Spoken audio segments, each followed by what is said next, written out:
सभी का बहुत बहुत स्वागत यहाँ पर। सबसे अच्छी बात यह है कि अब मेरी प्रशंसा इतनी कर दी गई है इस मंच से कि मुझ पर पूरा दबाव बनाया गया है। लेकिन जितेंद्र जी और सभी लोग जो यहाँ पर बैठे हैं, आप सभी का बहुत बहुत स्वागत। बहुत सारे चेहरे जो यहाँ पर दिख रहे हैं, वो हर चेहरा अपने आप में एक कहानी है। वो कहते हैं ना कि मिल ही जाएगी मंजिल भटकते भटकते, गुमराह तो वो है जो घर से निकले ही नहीं। आप लोग घर से निकले, आपने हिम्मत दिखाई। भारत का शान एक एक चेहरा आज मेरे सामने यहाँ पर मौजूद है। और पटना से 2992 किलोमीटर दूर हम लोग दुबई में बैठे हैं एक कमरे में, अपने अंदर बिहार को समेटे। आज आपके सामने एक बिहारी खड़ी है।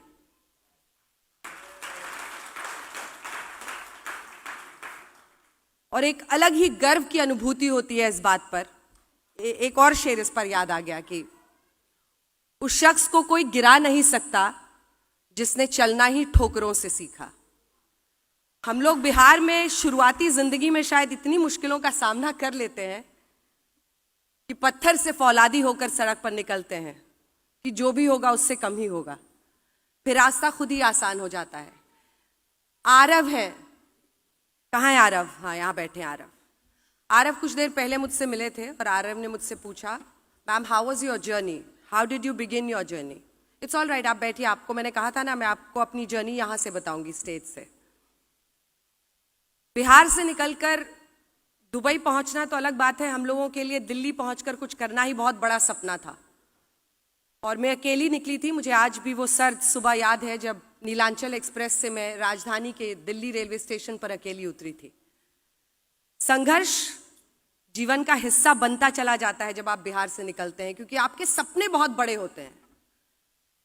और उन्हीं सपनों को पूरा करने के लिए मैंने बहुत आजमाइश की। मैंने बॉटनी ऑनर्स किया, मैंने सोशल वर्क में बहुत दिनों तक काम किया। ये 1993 की बात है, 1993। और उसके बाद एनजीओ से के साथ काम करते करते मुझे लगा कि बहुत ज़्यादा परिवर्तन समाज में हो नहीं पाता है, बहुत सीमित रह जाता आपका दायरा। तो हम पॉलिसी को कैसे अफेक्ट कर सकते हैं, हम देश की नीतियों को और देश में जो नेता होते हैं उनकी सोच को कैसे चैलेंज कर सकते हैं।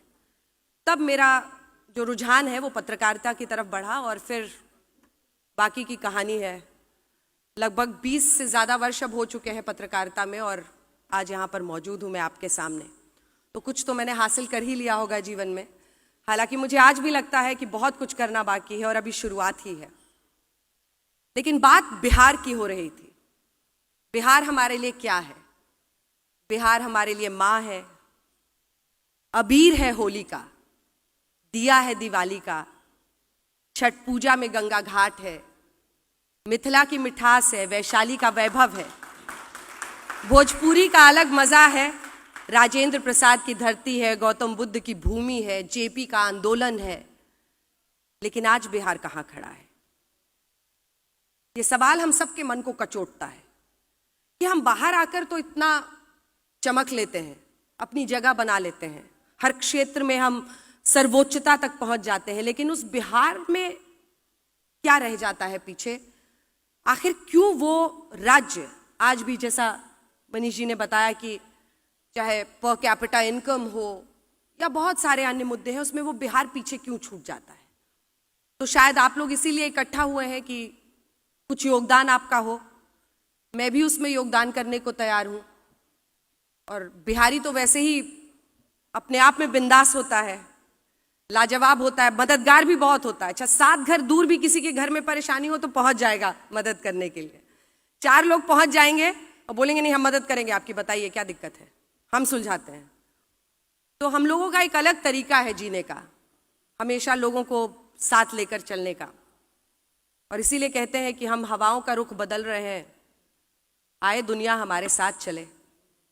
एक बात जो मुझे लगता है कि शायद जिस पर हम सबको सोचने की जरूरत है, वो ये है कि जो लोकतांत्रिक व्यवस्था या जो चुनावी व्यवस्था बिहार में रही, क्या वो सिर्फ इसके लिए जिम्मेदार है या फिर जितना हम सबको करना था उसमें भी कहीं कमी रह गई? क्योंकि ज्यादातर जो लोग काबिल रहते हैं वहां पर व्यवस्था की कमी, इंफ्रास्ट्रक्चर की कमी की वजह से बेहतर अपॉर्चुनिटीज की तलाश में वहां से निकल जाते हैं। लेकिन शायद this is a platform from where we can give back to Bihar, तो इसीलिए मैं इसमें शामिल भी हुई कि जिस तरह से भी मदद मैं कर सकती हूँ या इसका हिस्सा बन सकती हूँ, उसमें मैं ज़रूर आपके सामने रहूँगी। हाँ, ये बात ज़रूर है कि जब चुनाव कवर करूँगी तो निष्पक्ष होकर करूँगी, क्योंकि यहाँ आने के बाद मुझे धीरे धीरे लोगों की पॉलिटिकल अफिलिएशंस पता चले। लेकिन उन सब के बावजूद बिहार को लेकर हम सब के दिल में बहुत ईमानदारी है और उसमें कोई शक नहीं कर सकता है। तो अक्सर मेरी आदत ये होती है कि लोग सवाल पूछें और मैं उसका जवाब दूं, तो इसीलिए मैंने निवेदन किया था कि अगर आप लोगों के मन में कोई सवाल है तो आप लोग पूछ सकते हैं। लेकिन बिहार पर कैसी कैसी भ्रांतियां हैं वो सुनिए। बिहार के लोगों के बारे में क्या क्या बोला जाता है। कुछ लोग जो अच्छे रहते हैं, Bihari is a very cute, बहुत लोग तो बड़ा क्यूट मानते हैं हमें। फिर कुछ लोगों को बड़ा लगता है कि इनके बोलने का अंदाज बड़ा अलग होता है, बड़ा गा गा के बोलते हैं। फिर आपको कॉम्प्लीमेंट भी मिल जाएगा, अच्छा आपकी आवाज से नहीं लगता कि आप बिहार की। मैं कहती हूँ मैं हूं बिहार की। फिर बिहार के लोगों के बारे में और भी तरह तरह की भ्रांतियां हैं कि वो दिमाग से नहीं काम करते हैं या अनकूथ होते हैं, अनसिविक होते हैं। तरह तरह की लोगों ने स्टीरियोटाइप्स फैलाई हुई है, जिसका मुकाबला मैंने भी दिल्ली यूनिवर्सिटी में किया, क्योंकि मेरी कॉलेज की सारी पढ़ाई दिल्ली से ही हुई। तो कई बार बोलते थे कि हाँ तुम बिहारी ही रहोगे, कहते थे हाँ हम बिहारी ही रहेंगे, और बहुत गर्व से कहते थे। तो आज मुझे लगता है कि सब कुछ बदल रहा है, लोगों की सोच बदल रही है, लोगों की राय भी बदल रही है। और वो इसलिए क्योंकि हम लोगों ने बड़ी मेहनत से ये मुकाम हासिल किया है। हम लोगों ने अपनी जिंदगी में सब कुछ न्योछावर करके इस मकाम पर पहुंचा है। तो आरव जैसे सभी बच्चों से मेरा संदेश यही है, इतना गर्व करो अपने बिहार से होने का, उस मिट्टी का। वो माटी बेशकीमती है। कोई नेता, कोई पिछड़ापन उस माटी की खूबसूरती को हमसे नहीं छीन सकता है। वो माटी की खूबसूरती हमारे ललाट पर चमकती है हम जहां भी जाते हैं, और वही हमारी ताकत है। जब हम किसी भी क्षेत्र में बहुत अच्छा करते हैं तो आरव वही हमारी ताकत है। तो जीवन की शुरुआत हम सब बिहारियों की ऐसे होती है कि कैसे कोई रास्ता मिल जाए, बस एक मौका मिल जाए। लेकिन उस एक मौके की कीमत हम बिहारी ही समझते हैं, और वहां से एक सर्वोच्चता का सफर शुरू होता है। तो मैं अब बस अंत करती हूँ अपनी बातों का। मुझे लगता है कि ये एक बहुत अच्छी पहल है आईपीएफ, जिसके जरिए लोगों को जोड़ रहे हैं। और ये बिहार चैप्टर तो एकदम ही अनूठा है, क्योंकि इससे बहुत ताकत मिलेगी। आरा के भी लोग दिख रहे हैं मुझे। आरा जिला घर बा, कौन बात का डर बा, बोली रहुआ का बोले के बा। हम तो भोजपुरी में एकदम पारंगत बानी। हाँ तो ठीक है, बोला अहाँ किया करे छी ना करे छी, हमें सब भाषा पता है, थोड़ी बहुत हर भाषा पता है, लेकिन भोजपुरी में तो अच्छा बड़ा दिलचस्प है। मेरे पिताजी के साथ जब हम लोग छोटे थे तो जाते थे, तो जैसे ही मनेर के पास पहुंचने लगे, गांव की तरफ पहुंचने लगे, तो गाड़ी में अंदर भी हम लोगों से भोजपुरी में बात करने लगते थे। अब आप बाहर वालों से तो कर रहे हैं, हमसे क्यों भोजपुरी में बात कर रहे हैं। तो ये मिट्टी और ये खुशबू आती है वो हवा की, और वो हमें वो लाती है अपना जो बचपन बीता है उसकी कहानी लाती है मन में। इसीलिए हम लोग भोजपुरी में बात करते हैं। तो भोजपुरी कितने लोग हैं आरा के यहाँ पे? काफी लोग हैं। हाँ, सिवान की संख्या ज्यादा है, ठीक है।